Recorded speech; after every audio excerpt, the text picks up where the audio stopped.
तो इनके ऊपर ना प्यारा सा गोल्डन कलर आ चुका है, तो ये हम निकाल लेंगे। कितने ज़बरदस्त पोटैटो बाइट्स हमारे बनकर रेडी हो चुकी है माशाल्लाह। ये देखिए माशाल्लाह। तो चलें जी आवाज़ चेक करें स्नैक्स की। ये देखिए माशाल्लाह, ये देखिए माशाल्लाह। तो कितने क्रिस्पी हैं ऊपर से। एक पीस ना मैं आपको खा के चेक कराता हूँ। ये देखिए माशाल्लाह। बिस्मिल्लाहिर्रहमानिर्रहीम, अस्सलाम वालेकुम व्यूअर, मैं हूं शेफ फयाज और आप देख रहे हैं मेरा यूट्यूब चैनल।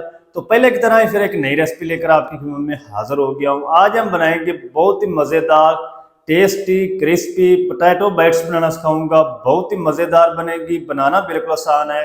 तो चलें फिर इसको बिना टाइम वेस्ट किए बनाना शुरू करते हैं और देखते हैं ये मज़ेदार क्रिस्पी पोटैटो बाइट्स कैसे बनेंगी मेरे साथ में। जी यहाँ पर ना मैंने एक कढ़ाई ले ली है। सबसे पहले ना हम आलूओं को बॉयल कर लेंगे। यहाँ पर मैंने आधा किलो आलू ले लिए हैं। इनको ना इस तरीके दो पीस करके हम कढ़ाई में शामिल कर देंगे और इनको बॉयल कर लेंगे।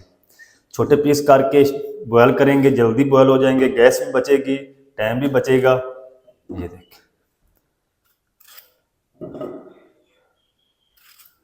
चलें, अब हम ना इसके अंदर पानी शामिल करेंगे। बिस्मिल्लाहिर्रहमानिर्रहीम। तकरीबन 1 लीटर पानी शामिल कर दिया। फ्लेम को ऑन कर देंगे और इसमें ना हम शामिल करेंगे तकरीबन आधा टीस्पून नमक, ताकि आलू जल्दी बॉयल हो जाएं। चलें,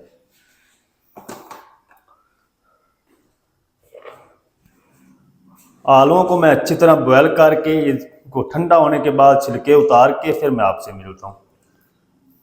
तो चलें जी, आलूओं को मैंने अच्छी तरह बॉयल करके ठंडा होने के बाद छिलके सारे मैंने उतार दिया। अब हम ना इनको मैचर की मदद से अच्छी तरह मैश कर लेंगे।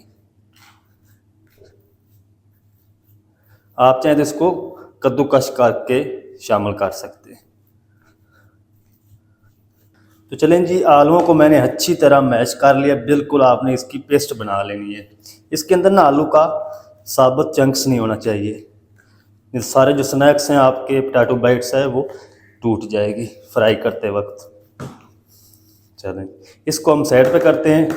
जल्दी से हम इसका एक मसाला रेडी कर लेते हैं। चलें जी, अब मैंने इस तरह का एक पैन ले लिया। इसमें हम शामिल करेंगे तकरीबन 2 टेबलस्पून कुकिंग ऑयल। चलें, फ्लेम को ऑन कर देंगे और इसी के साथ ही हम शामिल कर देंगे तकरीबन 1 टीस्पून लहसुन की पेस्ट। अदरक की शामिल नहीं करेंगे। 1 मिनट तक हम इनको फ्राई कर लेंगे ताकि इसका कच्चापन ख़त्म हो जाए। फिर मैं आपसे मिलता हूँ।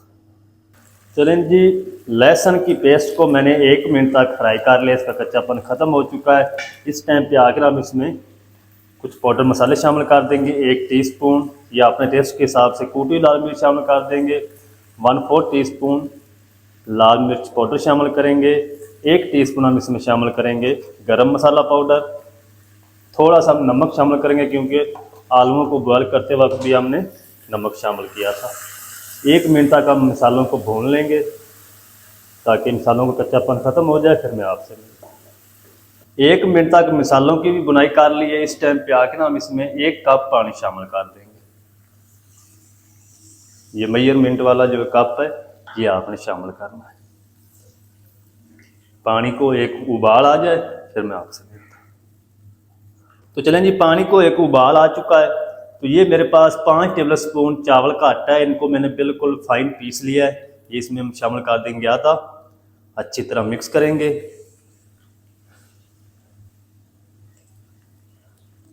चलें, बाकी भी शामिल कर दें।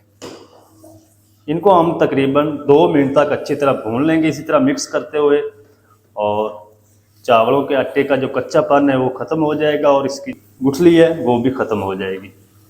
तो इसको मैं तकरीबन 2 मिनट तक भून लूँ अच्छी तरह, फिर आपसे मिलता हूँ।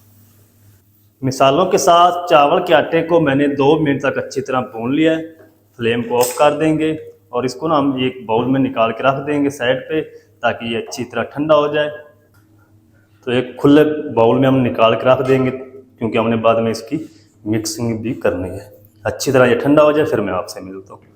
चलें जी, चावलों का जो आटा है वो हमारा अच्छी तरह ठंडा हो चुका है। तो इस टाइम पे ना इसके अंदर हम शामिल कर देंगे मैश किए हुए आलू। बिस्मिल्लाह। चलें, अच्छी तरह ना इनको मिक्स करेंगे सारी चीज़ों को।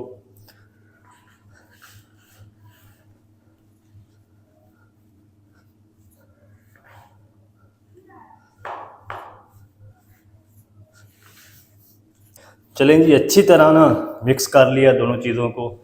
इस टाइम पे आके ना हम इसमें हरा धनिया शामिल कर देंगे और 2 टेबलस्पून हम इसमें कॉर्नफ्लोर शामिल कर देंगे।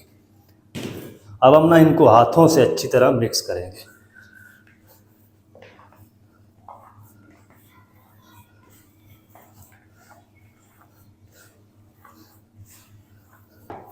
चलें जी, अच्छी तरह मिक्स कर लिया इसको ना हम यहाँ पे ले आएंगे टेबल पे। हाथों को अच्छी तरह साफ़ कर लूँ, धो लूँ मैं, फिर आपसे मिलता हूँ। तो चलें जी, हाथों को ना थोड़ा सा ऑयल लगा लेंगे ताकि ये हाथ को चिपके ना, और इसको ना इस तरीके थोड़ा सा बेल लेंगे ताकि ये इस तरीके बड़ा हो जाए। टेबल को भी मैंने थोड़ा सा ऑयल लगाया ताकि ये टेबल के साथ चिपके ना। चलें जी, अब हम ना इसके तकरीबन 4 से 5 पीस बना लेंगे इस तरीके। चलें, बाकी को हम साइड पे करेंगे। एक हम ले लेंगे, इसको ना इस तरीके फिर से बेल लेंगे।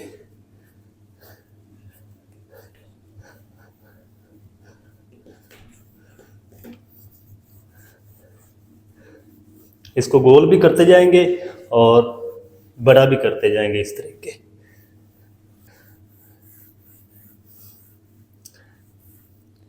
चलें, अब हम ना इसको इस तरीके कट कर लेंगे। थोड़ा सा ऑयल लगा लेंगे नाइफ को इस तरीके। ये देखिए, आप जिस शेप में इसको बनाना चाहते हैं उस शेप में इसको कट कर लें। ये देखिए इस तरीके। तो सारी मैं इसी तरह कटिंग कर लूँ इसकी, सारे स्नैक्स बाइट्स रेडी कर लूँ, फिर आपको दिखाता हूँ। तो चलें जी, माशाल्लाह जी सारे पोटैटो बाइट्स यानी पोटैटो स्नैक्स बनाकर रेडी कर लिए। ये देखिए माशाल्लाह। अच्छा, अगर आप इस टाइम पे आके ना इनको स्टोर करना चाहें तो स्टोर भी कर सकते हैं। 1 मंथ तक ये ख़राब नहीं होंगे। आप इनको इसी तरह ट्रे में उठाएं, फ्रिज में रख दें। जब ये अच्छी तरह बर्फ़ बन जाए फिर आपने इसको किसी एयर टाइट बॉक्स में डाल के फ्रीज़ कर लेना है। जब आपका दिल चाहे निकालें, इसको रूम टेम्परेचर पे आने दें, फिर आप इनको फ्राई कर लें। तो मैं स्टोर नहीं करूँगा, मैं सारे जो है वो फ्राई करूँगा। तो जल्दी से हम इनको फ्राई करते हैं। कैसे करना है आप मेरे साथ। तो चलें जी, दूसरी साइड पे मैंने कुकिंग ऑयल को अच्छी तरह गर्म कर लिया है। फ्लेम हमारा मीडियम टू लो रहेगा। इसके अंदर हम पोटैटो बाइट शामिल कर देंगे। बिस्मिल्लाहिर्रहमानिर्रहीम। जितने पीस कढ़ाई के अंदर आ जाएंगे ना उतने मैं शामिल कर दूंगा, बाकी हम बाद में फ्राई कर लेंगे।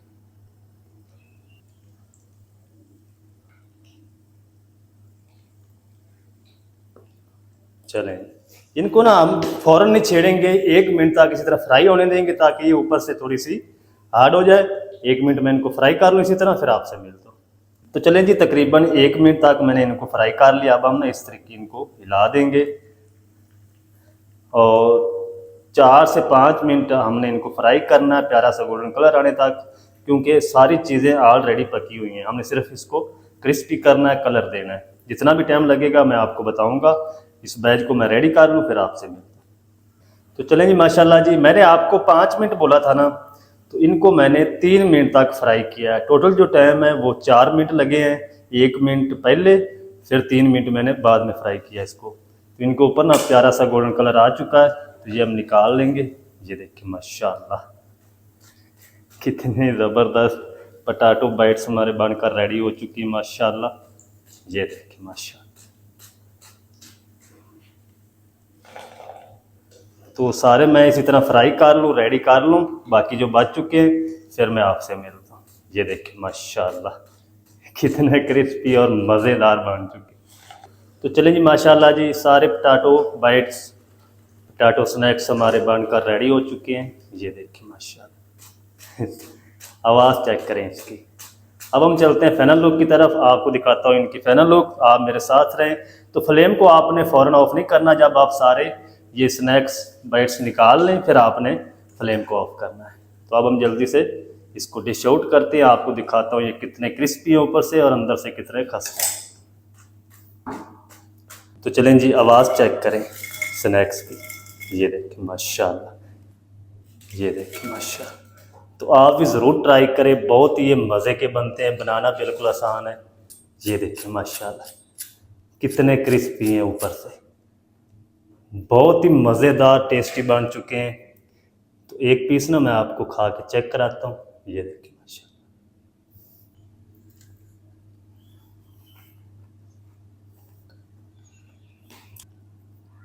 तो माशाल्लाह बहुत ही ज़बरदस्त टेस्टी बनकर रेडी हुए माशाल्लाह। तो आप भी ज़रूर ट्राई करें, बनाना बिल्कुल आसान है और बहुत ही मज़ेदार बनते हैं। मज़ेदार टेस्टी क्रिस्पी पोटैटो बाइट्स किस तरीके से बनाए जाते हैं तमाम तरीका आपके साथ शेयर कर दिया है। वीडियो अच्छी लगे वीडियो को लाइक कर दें, चैनल पर नए तो चैनल को भी सब्सक्राइब करके बेल आइकन को ऑल पर प्रेस कर दें ताकि इस तरह की हर नई आने वाली वीडियो आप तक पहुंच सके। मिलते हैं एक नई वीडियो के साथ, तब तक के लिए शेफ फयाज को दीजिए इजाज़त। दुआ में याद रखें। अल्लाह हाफिज़।